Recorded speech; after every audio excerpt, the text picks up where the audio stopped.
The Forgotten Asylum. The abandoned Briarwood Asylum loomed over the treetops, its broken windows like hollow eyes watching the four paranormal investigators as they approached. Sarah held the camera steady, recording every step. The asylum's cursed history, disappearing patients, dark rituals, was perfect for their investigation. "This place is unsettling," murmured Mark. He was the one with the most paranormal investigation experience, even if he was the newest member of their team. Sarah caught a flicker of movement in her peripheral vision, but when she turned, there was nothing. It was just nerves, she told herself. This place played tricks on you. Inside, the asylum was a tomb of decay. Paint peeled from the walls, and the only sound was the distant drip of water breaking the silence. "Everyone set up?" Mark asked, his voice steady. The others nodded. Tom, the tech expert, flicked on his EMF meter. "Let's split up," he said eagerly. "I don't think that's a good idea." Rachel, their researcher, warned. "This place is dangerous."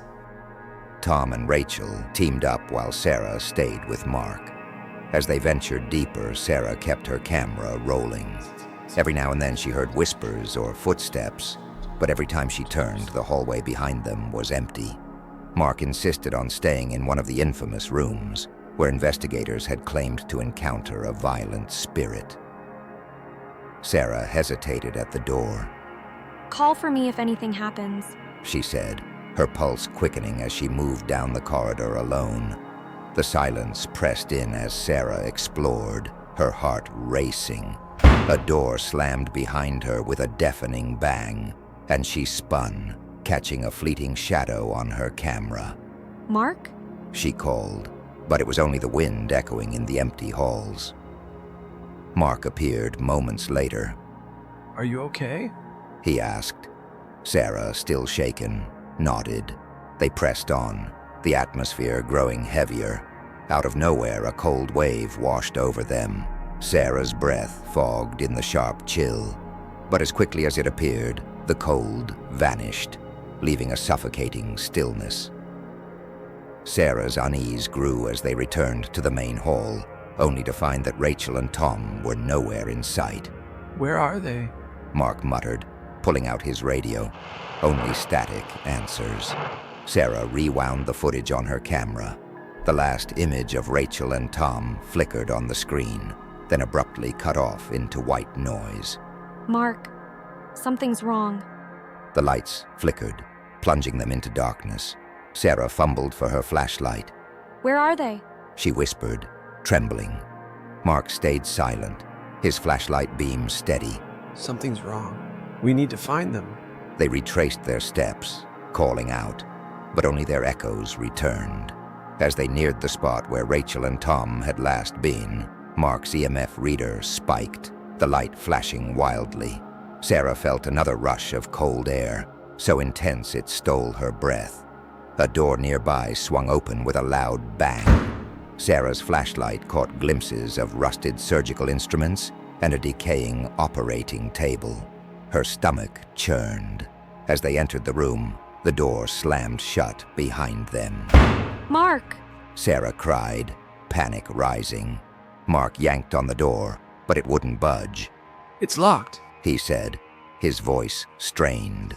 A faint whisper echoed in Sarah's ear, too close to ignore but too quiet to understand. A scream echoed from down the hall, Rachel's scream. Mark forced the door open, and they bolted toward the source of the sound.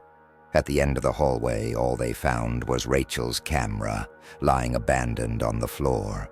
Sarah picked it up with trembling hands.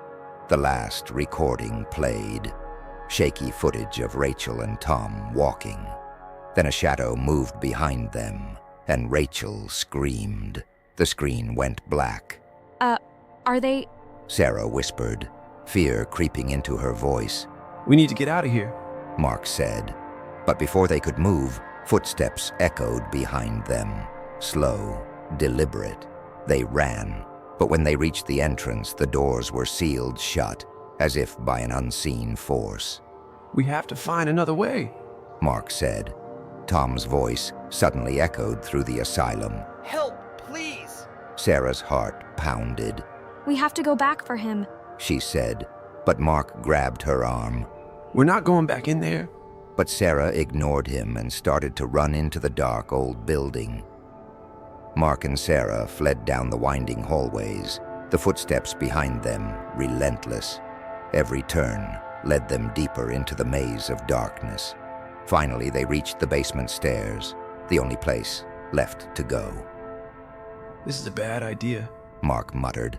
Sarah pushed past him. We don't have a choice.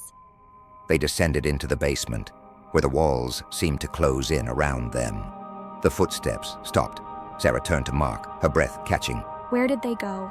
Mark didn't answer. He was staring ahead, his face pale. Sarah followed his gaze. Tom's lifeless body laid on the cold ground, eyes and mouth wide open. Sarah gasped, her knees buckling. No. Mark stepped forward. We need to leave. Now! In front of Tom's body lay his video recorder. With shaking hands, Sarah picked it up, her fingers fumbling as she rewound the footage. Sarah, don't! Mark warned, but she ignored him. The screen flickered to life, showing Tom running, his voice pleading. Please, let me live. Help, please! The camera shook as he stumbled into the basement. Something unseen pinned him to the ground. Sarah paused the video, her blood running cold. On the screen, barely visible in the shadows, was a face she recognized. It was Mark's. Her stomach turned as she realized the truth, the footsteps, the shadows, the screams. It wasn't something haunting them. It was him. A soft chuckle echoed behind her. She turned, her breath freezing in her throat. Mark. His face was twisted, a sick smile spreading across his lips. In his hand, the glint of a knife flashed in the dim light. Why? She whispered, her voice weak. I don't need a reason. Mark said, his smile widening. I do it because I like it. The last sound Sarah heard before the world faded was Mark's twisted laughter, echoing through the dark.